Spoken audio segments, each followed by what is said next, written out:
Mais uma vez, boa noite a todos, graça e paz. Alegria estarmos reunidos em família para louvar, agradecer e adorar ao Senhor. Colossenses capítulo 3, versículos 12 ao 14. Tema da noite: vestindo-se com as roupas de Cristo. Vestindo-se com as roupas de Cristo. Colossenses 3, 12 ao 14. Você encontrou? Você coloque a mão sobre a sua Bíblia e nós vamos estar orando. Santo Deus, ministra a Tua palavra aos nossos corações, uma palavra reveladora, uma palavra transformadora, e que nós possamos estar vestindo com roupas novas, com as roupas de Cristo, e que possamos viver uma vida transbordante, uma vida reinando, dia após dia, hora após hora, lado a lado contigo, transformado à imagem e semelhança de Jesus Cristo, o Senhor nosso da igreja. Assim oramos. Amém e amém. Vestindo-se com as roupas de Cristo. Colossenses 3, 12 ao 14. Diz a palavra: portanto, como povo escolhido de Deus, santo e amado, revistam-se de profunda compaixão, bondade, humildade, mansidão e paciência. Suportem-se uns aos outros e perdoem as queixas que tiverem uns contra os outros. Perdoem como o Senhor lhes perdoou. Acima de tudo, porém, revistam-se do amor, que é o elo perfeito. Queridos, meu filho Paulo Miguel, ele vai completar 9 anos agora, graças a Deus, no próximo dia 27. E quando eu fui vê-lo no hospital, ali em Mesquita, onde ele nasceu, no dia 27 de setembro de 2005, quando eu fui vê-lo pela primeira vez, eu olhei para ele e achei que ele não parecia comigo. Ele era vermelho, era branco demais, tinha cabelo da metade da cabeça para trás. E eu olhei e agradeci a Deus. Meu Deus, que menino feio. Deus, né? Meu filho abençoado, amado, nasceu perfeito, graças ao Senhor. Mas esse menino é feio, hein, gente? Deus da glória. Aí, ele foi crescendo, né? Eu achei que não parecia comigo. Foi crescendo. 1 mês, 2 meses, 3 meses, 1 ano, 2 anos. E eu fui vendo que ele parecia cada dia mais comigo. E eu fui vendo que ele estava cada dia mais semelhante a mim, bonitão. Graças a Deus. E a gente vai percebendo, eu até falei isso na semana passada, a Roberta fez uma montagem de uma foto minha com 4 anos, uma dele com 4 anos, 5 anos, não sei, e muito parecido um com o outro. Mas quando nasceu ele não era parecido, mas com o passar dos dias, com o passar dos anos, eu fui vendo que ele estava cada dia mais parecido comigo, cada dia mais parecido com a Roberta, cada dia mais parecido com os pais. Geralmente é assim. Os filhos se assemelham aos pais, seja fisicamente ou seja nos trejeitos. Não é verdade? Nós vemos o nosso filho falar do jeito que nós falamos, nós vemos o nosso filho se posicionar do jeito que nós nos posicionamos, nós vemos que estamos influenciando os nossos filhos. E com o passar dos dias, nós vemos cada dia mais isso e nós nos alegramos muito, porque nós queremos muito que as pessoas que são próximas a nós se pareçam conosco, que elas tenham as mesmas semelhanças de que nós temos. Imagino que tenha sido muito estranho para a torcida do Flamengo, quando em 1993, na despedida do Roberto Dinamite, ver o seu maior ídolo, Zico, vestindo aquela camisa bonita com a Cruz de Malta. Aquela camisa bonita do Vasco. Na despedida do Roberto Dinamite, no Maracanã, Zico vestiu a camisa do Vasco. O maior ídolo do Flamengo vestiu a camisa do Vasco. Imagino que quem viu aquele jogo, imagino que você, que é um pouco mais maduro, você que acompanha esporte, que acompanha o futebol, você lembra desse jogo, você fala: puxa vida, ele é o maior ídolo do Flamengo, está vestindo a camisa do Vasco. O Vasco não se identifica em nada com o Flamengo, porque são arquirrivais. Fora a grandeza dos dois times, que estão entre os maiores times do mundo, são arquirrivais. E a torcida do Flamengo não gostou muito de ver Zico vestindo a camisa do Vasco. Por quê? Porque a sua torcida quer ver o atleta vestindo a camisa do seu clube, que se identifique com ela. que é flamenguista quer ver o Zico vestido de Flamengo. Você que é vascaíno quer ver o Edmundo, o Roberto Dinamite, o Pedrinho vestindo a camisa do Vasco. Você que é tricolor, você ficou saudoso ultimamente porque o casal 20, o Washington e Assis, faleceu. E vocês viram que no enterro tinha uma bandeira do Fluminense, que se identificaram com o Fluminense durante a vida inteira. Você que é botafoguense, é mais saudosista, vai lembrar do Mané Garrincha. Mané Garrincha vestia a estrela solitária, vestia a camisa do Botafogo. Então todos nós queremos ver as pessoas próximas a nós se identificando conosco. Logo, se nós somos uma comunidade de pessoas que foram ressuscitadas com Cristo, nós devemos ter a marca de quem? Nós devemos ter a marca de Cristo. Nós devemos nos identificar com Cristo, que nós já fomos ressuscitados com Ele. Você está em Colossenses, capítulo 3, dá uma olhadinha no versículo 1, que diz assim: portanto, já que vocês ressuscitaram com Cristo, procurem as coisas que são do alto, onde Cristo está sentado à direita de Deus. Olha só que coisa interessante. Vocês que ressuscitaram com Cristo. Quem são aqueles que ressuscitaram com Cristo? Está falando de você, está falando de mim, está falando da igreja do Senhor. Nós que estávamos mortos em pecados, em delitos, nós crucificamos o velho homem corruptível, o velho homem perdido, o velho homem que vivia em enganos, o velho homem que vivia em mentira, lá na cruz do Calvário. Nós morremos com Cristo e nós também ressuscitamos ao terceiro dia com Ele.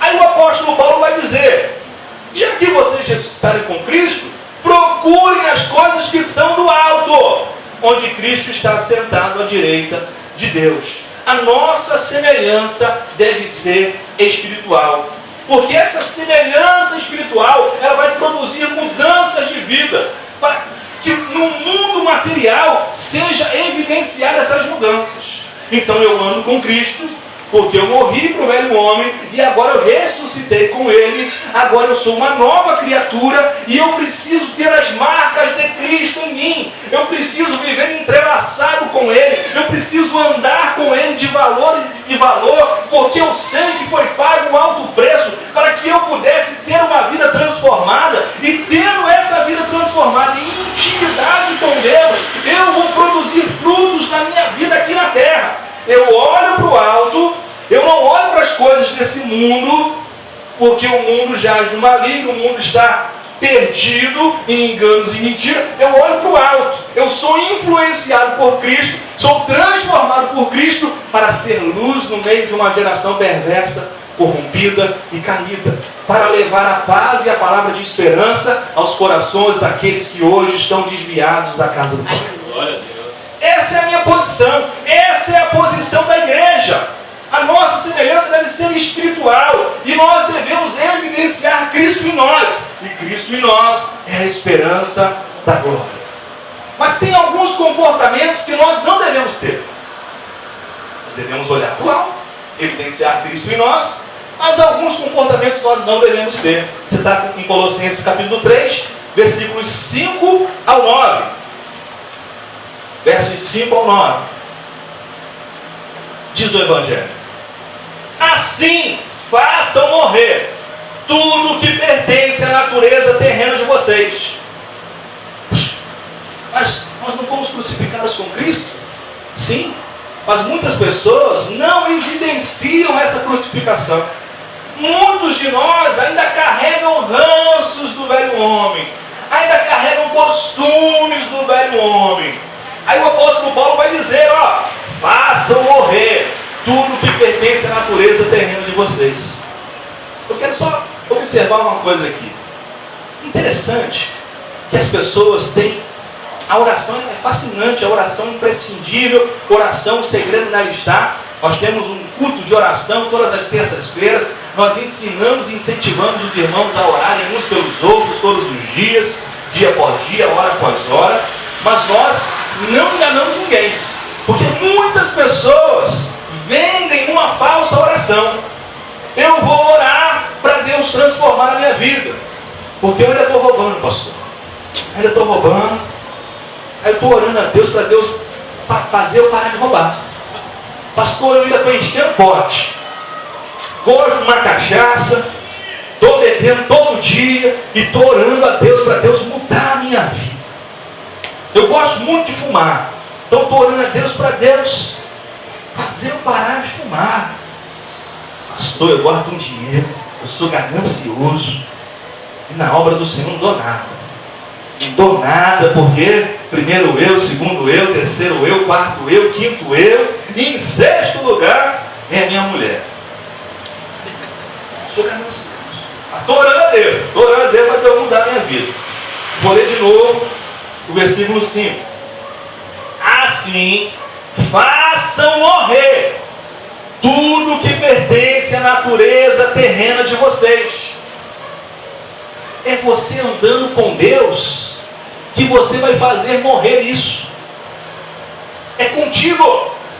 O Senhor já morreu, já ressuscitou, já nos deu nova vida e nos convida a estar nele, nos convida a mergulhar nele, nos convida a nos banhar nele, nos convida a ser nova criatura. Agora a mudança de vida depende de você e de mim. Deus já fez a parte dele na história. Agora é nós que temos que fazer a nossa.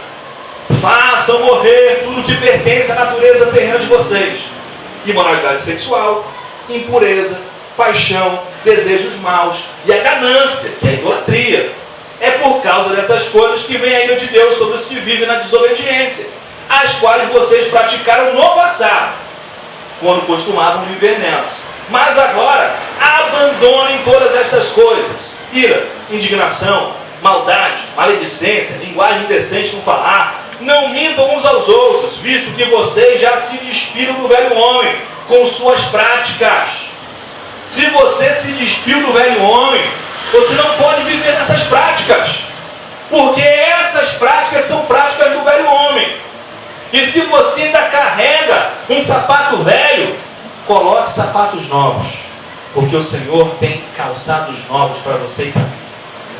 Se você ainda está carregando um cinto velho, tire esse cinto velho, coloque um cinto novo que te dá segurança, que o Senhor te concede. Se você está vivendo com roupas velhas do velho homem, lance fora essas roupas velhas e se vista de novas roupas, de roupas reais que Cristo te presenteia. Ele te chama a ser semelhante a Ele.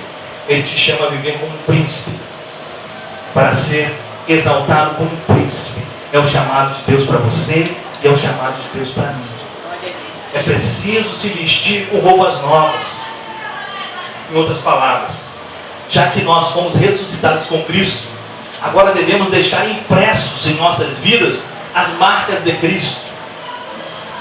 Devemos deixar impressos em nossas vidas as marcas de Cristo. E se existem as marcas de Cristo em nossas vidas, essas mesmas marcas devem ser as marcas da comunidade onde vivemos. As marcas da comunidade onde vivemos é a marca de Cristo ou não é a marca de Cristo? Se nós vivemos em Cristo, as marcas que nós devemos deixar dentro da nossa casa são as marcas de Cristo. Se nós vivemos em Cristo, as marcas que nós devemos deixar dentro da nossa vizinhança são as marcas de Cristo. Se nós vivemos em Cristo, as marcas que nós devemos deixar dentro da comunidade onde nós congregamos como irmãos e adoramos a Deus pela fé, na beleza da santidade dele, deve ser evidenciada aqui as marcas de Cristo.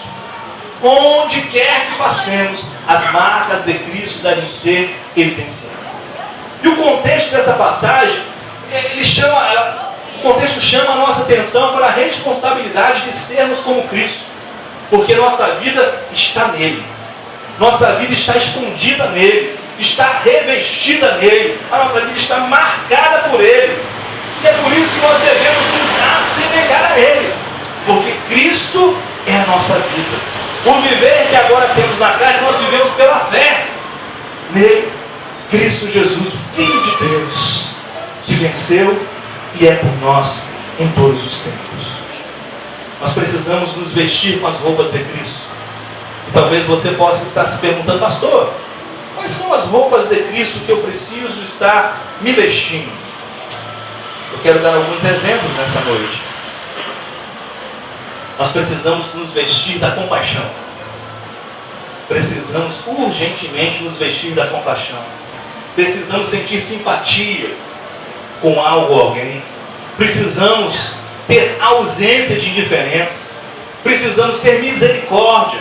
Precisamos ter uma inclinação para agir em função das necessidades dos outros. Nós precisamos disso. Precisamos desenvolver, sermos misericordiosos. Porque nós sabemos de cor e salteado a palavra.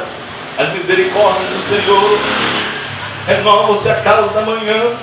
São a causa de não sermos consumidos. As misericórdias do Senhor não têm fim. Oh, que coisa maravilhosa! Mas eu mesmo não sou misericordioso. Eu mesmo exerço misericórdia. Ah, mas eu sou semelhante a Cristo. Cristo vive em mim. Cristo vive em mim. Se viver que agora vivo na carne, eu vivo pela fé nele. Cristo vive em mim. Mas tu é misericordioso? Não. Quem é misericordioso é o Senhor. Ele é misericordioso. Ele que renova todas as manhãs.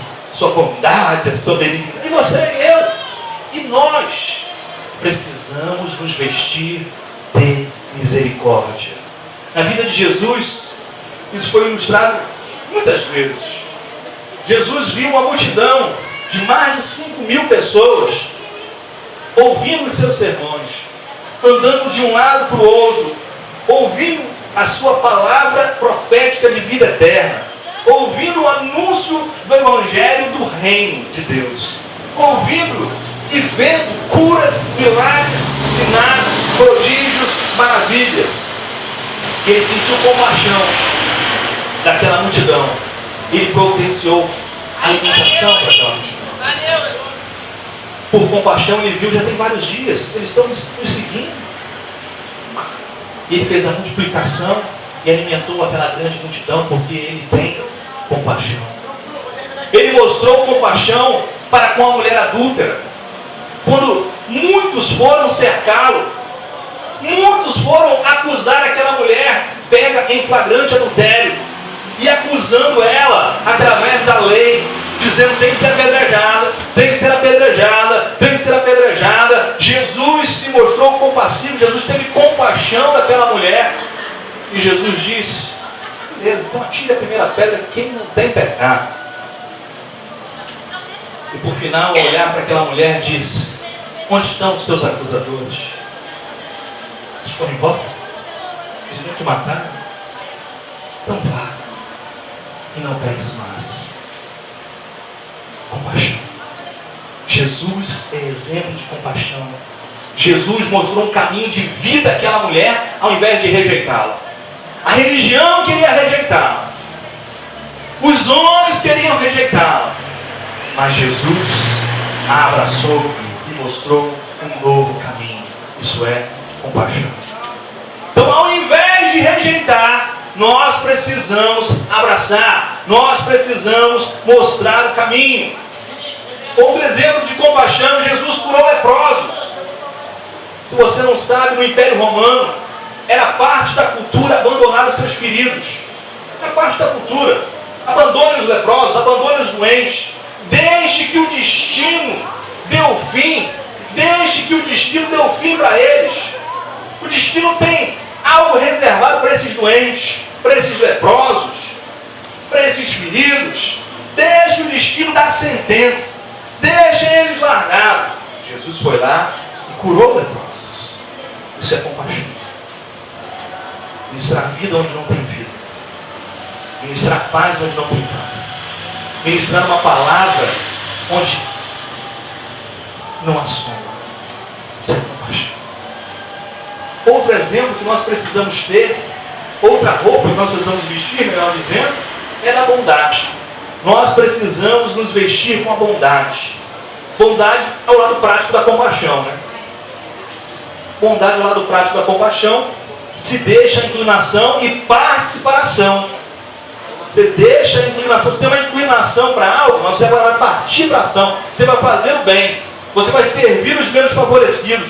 Você vai tirar a pressão dos outros. Você vai facilitar a vida deles. Você vai perguntar mais precisa, ao invés de se concentrar tanto no que eu preciso. Você vai tirar o foco de cima de você e vai colocar o foco em cima do outro. Você vai colocar a luz, o holofote em cima do outro. Você vai deixar de ser o centro e vai passar a olhar o outro como centro. Você vai passar a tratar o outro com graça. Mesmo quando o momento for de confrontação, você vai saber confrontar segundo a palavra de Deus.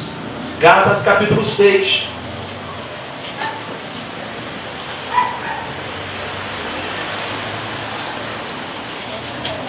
Volte um pouquinho.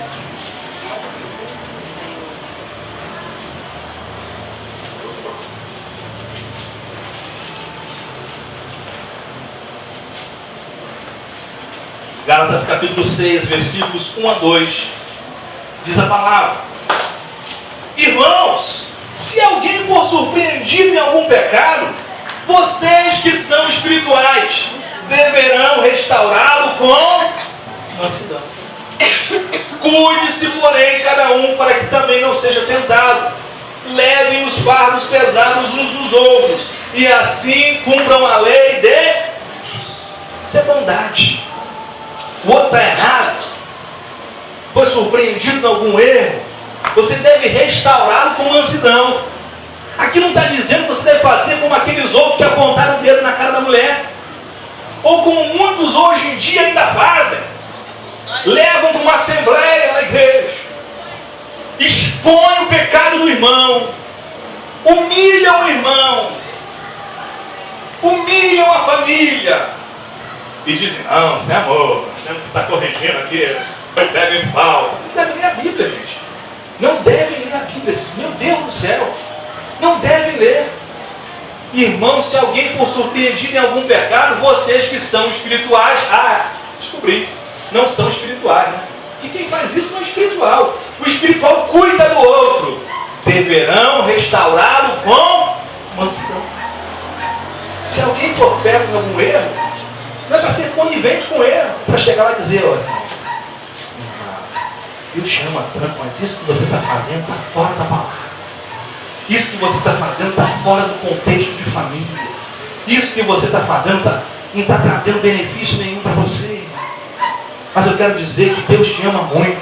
Eu quero dizer que Deus tem um propósito de restauração na sua vida. Eu quero dizer para você que você pode contar comigo. Você pode contar com o meu ombro para você chorar. Eu vou chorar junto contigo. Você pode contar com as minhas pernas para você andar. Eu vou caminhar contigo. Você pode contar com as minhas horas de orações. Eu vou orar contigo. Você pode contar comigo para o que der e vier, porque eu vou estar do seu lado, porque assim eu aprendi com a palavra de Deus. É isso que a palavra diz. Levem os fardos pesados uns dos outros. O irmão está cheio de culpa. O irmão está cheio de peso. E eu ainda aponto o meu dedo, escoro minha mão e digo: está errado. Está errado. Todo dor. Pastor, tirar o fardo. Dizer: estou junto contigo, vamos caminhar junto. Ou aqui está fechando a brecha junto contigo. Ou está aqui lutando pela restauração da sua família, pela restauração da sua vida. Ou está aqui lutando pela tua restauração, porque Deus tem um propósito de vida eterna para você. Jesus, ele sentiu compaixão.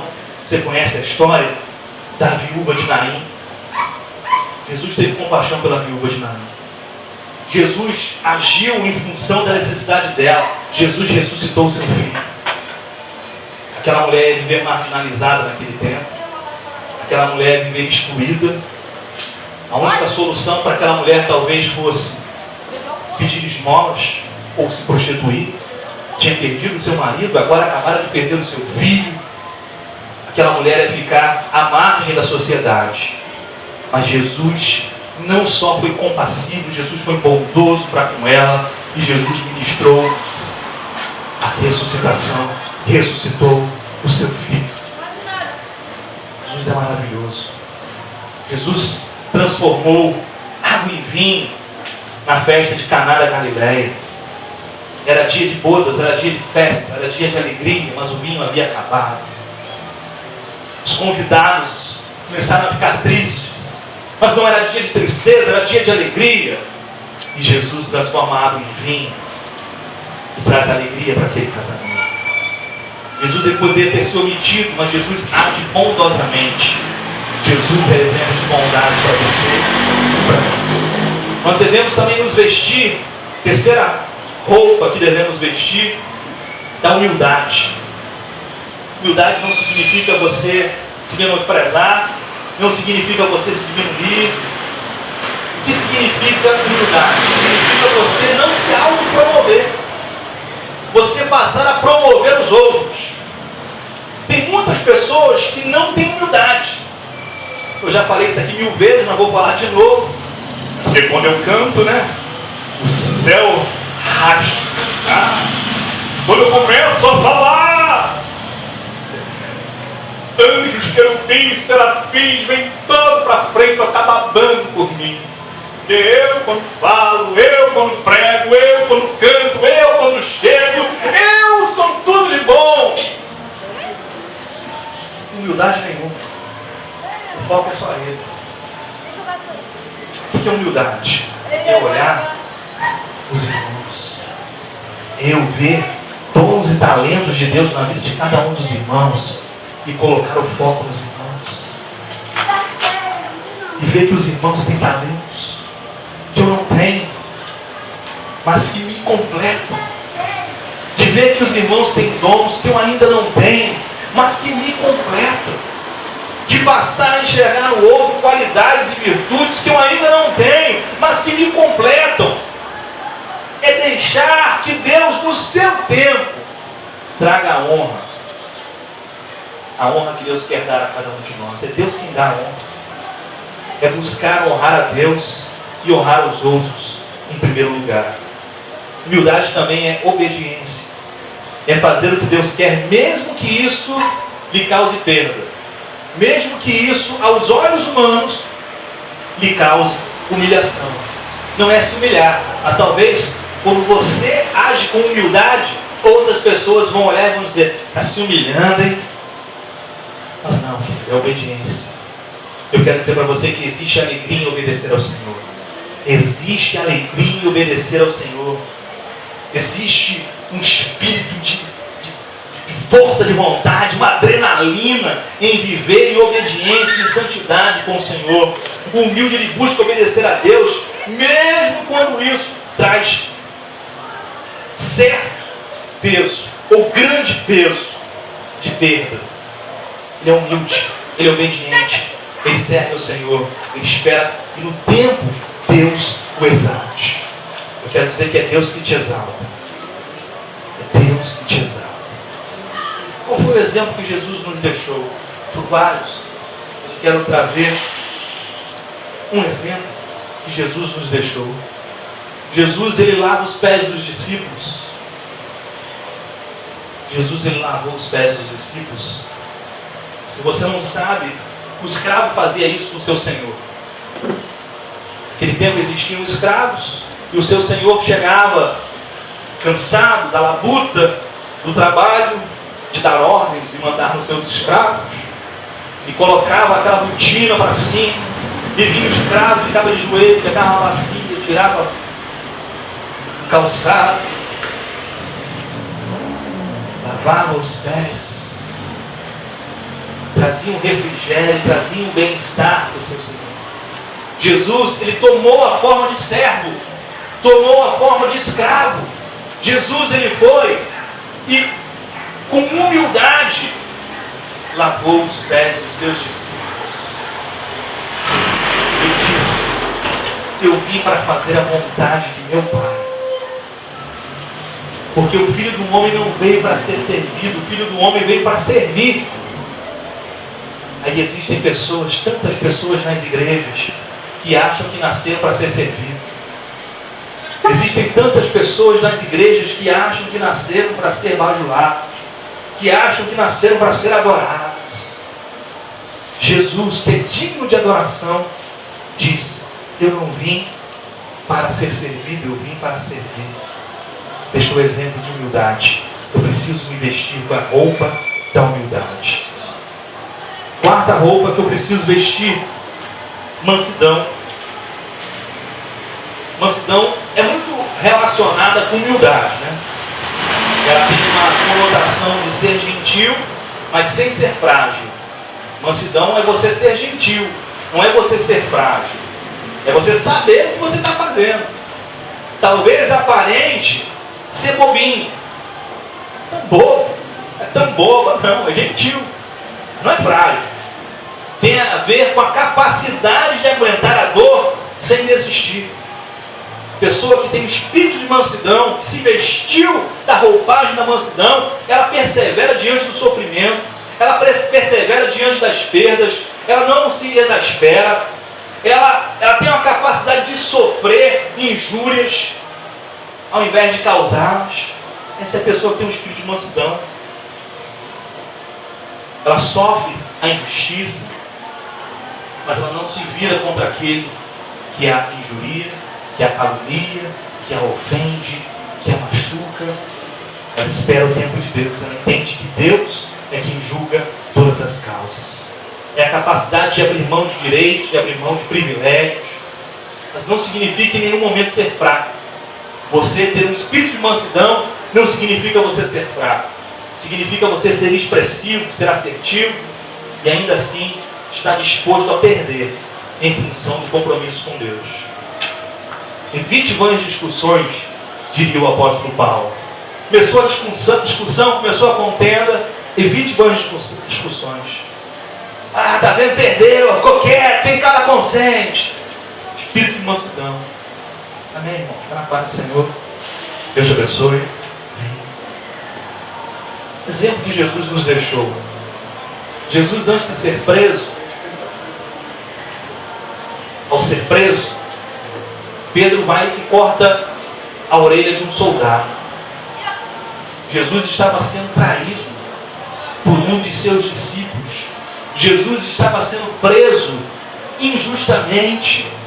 Jesus sabia de tudo aquilo que iria enfrentar por amor de você e por amor de mim.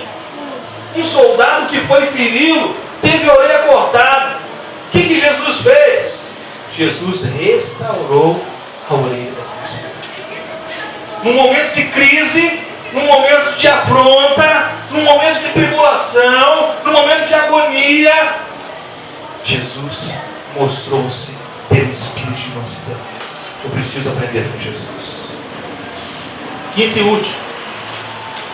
última roupa que eu preciso me vestir. Eu preciso me vestir de paciência.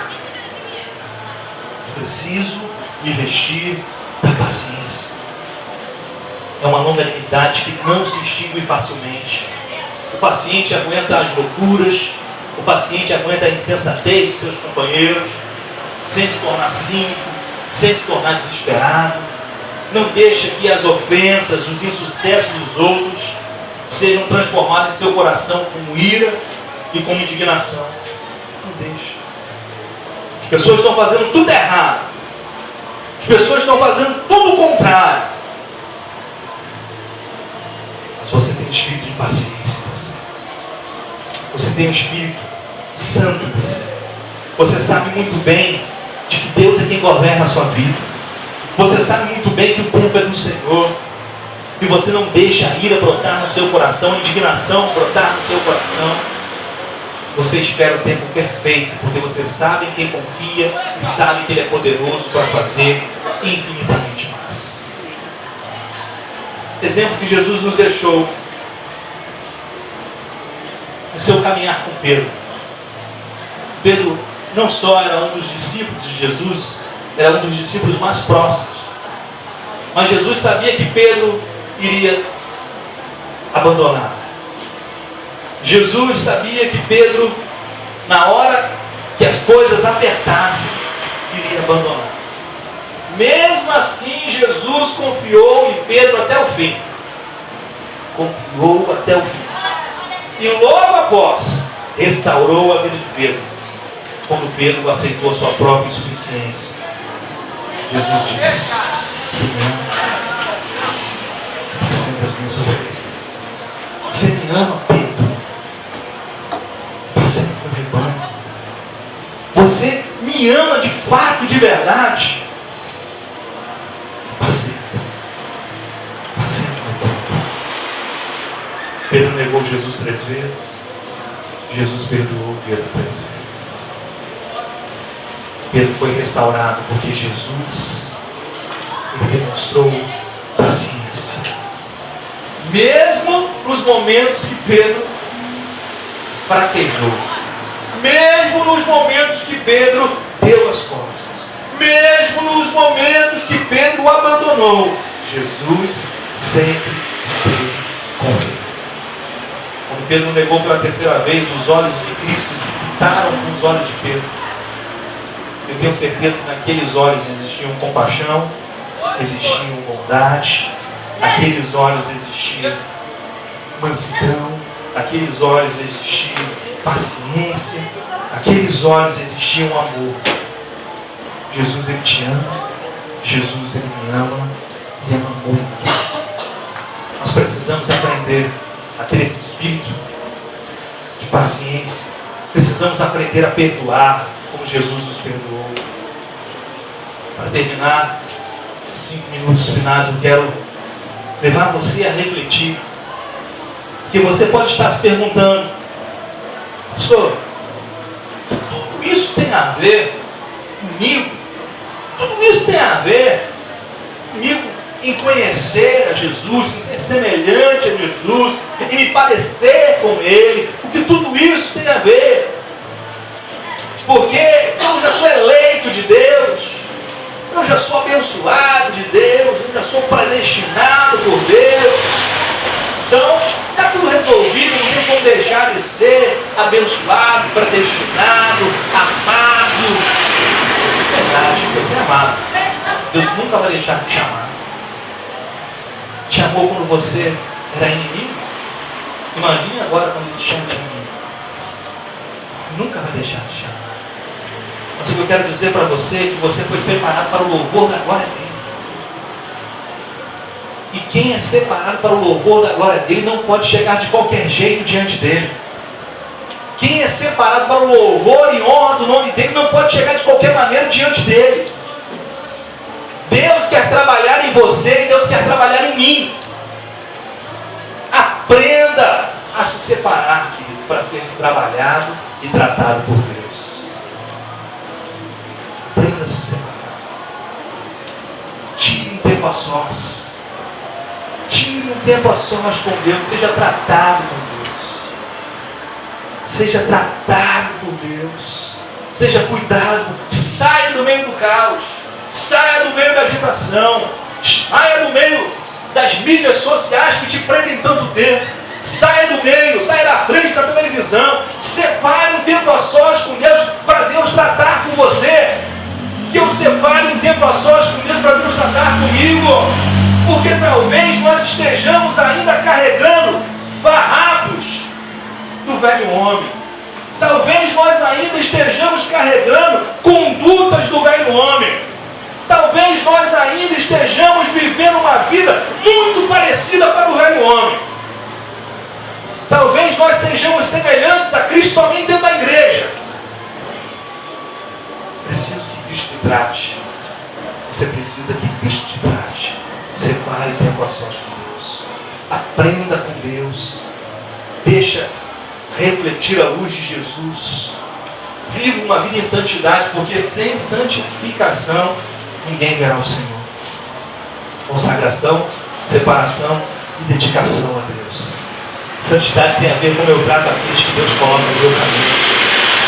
Como eu tenho tratado a minha família. Como eu tenho tratado os meus irmãos. Como eu tenho tratado o meu patrão. Como eu tenho tratado o meu empregado.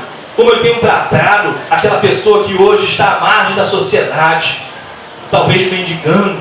Como eu tenho tratado as pessoas que Deus coloca no meu caminho. A santidade ela vem pelo buscar o Senhor. Buscar a palavra do Senhor. Buscar andar com o Senhor.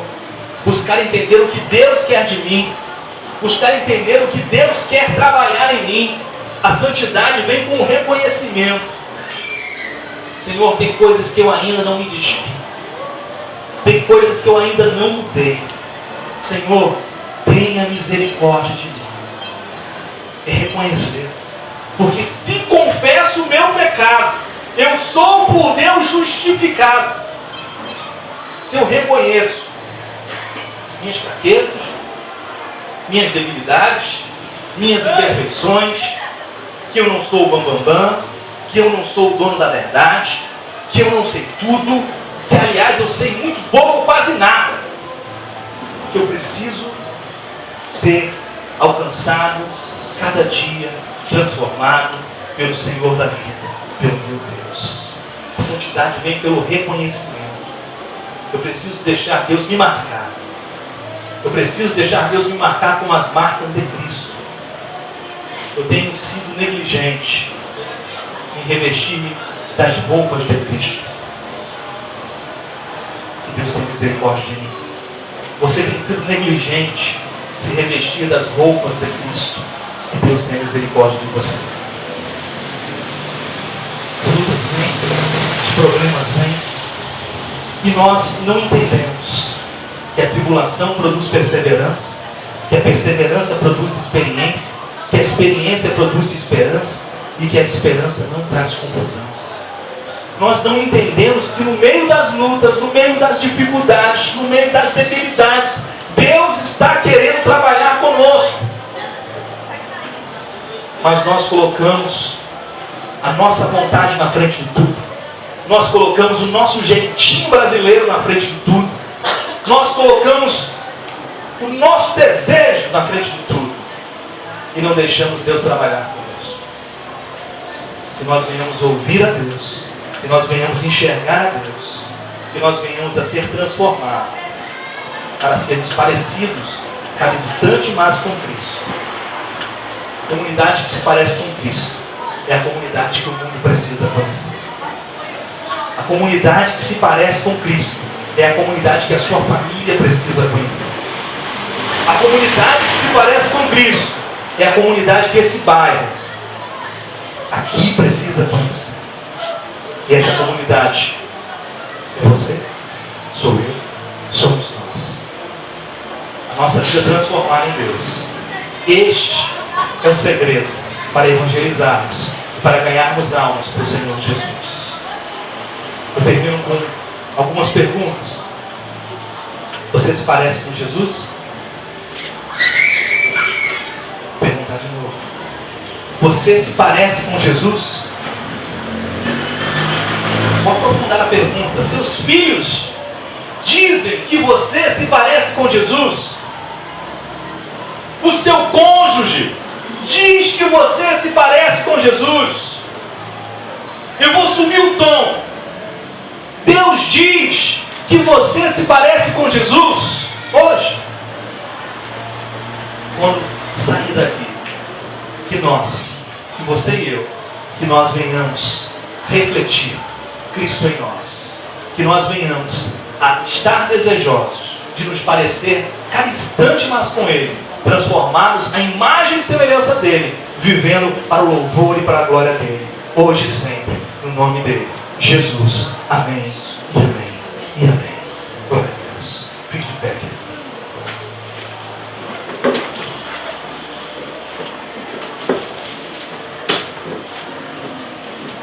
Glória ao Senhor.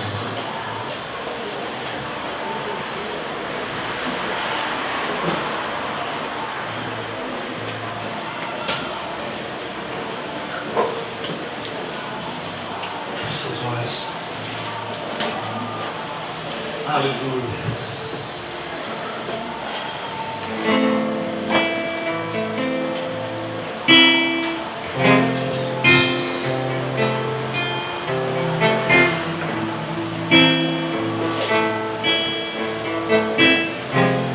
Benditos. Eu sei que foi pago um alto preço. Um alto preço foi pago em nosso lugar, em nosso favor. O Senhor morreu a nossa morte, para que o velho homem fosse crucificado, para que o velho homem ficasse no madeiro. O escrito de dívida que nos era contrário foi pendurado lá na cruz do Calvário. E nós morremos, a velha criatura morreu. Ao terceiro dia nós ressuscitamos contigo, fomos batizados no teu sangue, no sangue puro, carmesim, no sangue que foi derramado em nosso favor.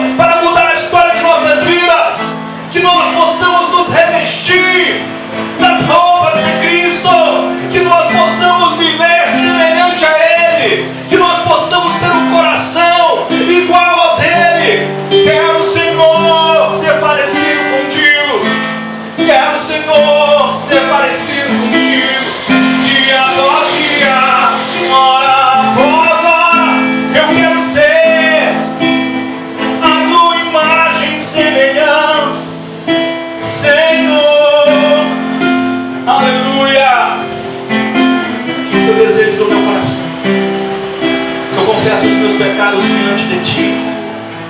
Eu abandono, Senhor, as condutas do velho homem, os trapos de imundícias que eu ainda carregava. Há um clamor, Senhor, da Tua igreja nesse instante, nessa hora. Restaura a luz, Senhor. Restaura a luz, Senhor. Aleluia, Senhor. Derrama, Senhor, do Teu bálsamo. Derrama, Senhor, do Teu óleo fresco. Derrama, Senhor, da Tua cura. Derrama, Senhor, dos Teus milagres. Derrama, Senhor, da Tua fragrância.